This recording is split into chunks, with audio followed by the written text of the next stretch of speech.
30 বছর বয়সী বাসেম আল-হাবেল জন্মগতভাবে শ্রবণ প্রতিবন্ধী। ডেফ জার্নালিস্ট ইন গাজা পরিচয়ে ইনস্টাগ্রামে 1,41,000 অনুসারীর কাছে ইশারা ভাষায় তুলে ধরছেন যুদ্ধের প্রতিদিনের চিত্র। ধ্বংসস্তূপ, আহতদের বহন কিংবা মাটিতে পড়ে থাকা আটা কুড়িয়ে নেয়ার দৃশ্য সবই ধরা পড়ছে তার ক্যামেরায়।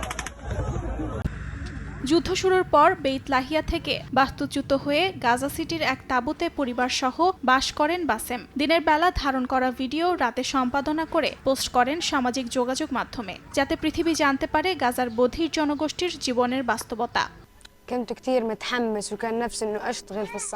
আমরা আমাদের আওয়াজ বিশ্বের কাছে পৌঁছে দিতে চাই। আমরা চাই যুদ্ধ শেষ হোক। আমরা চাই এখানে খাবার প্রবেশ করুক। এই পরিস্থিতির সমাধান চাই, যাতে আমরা সুখী হতে পারি।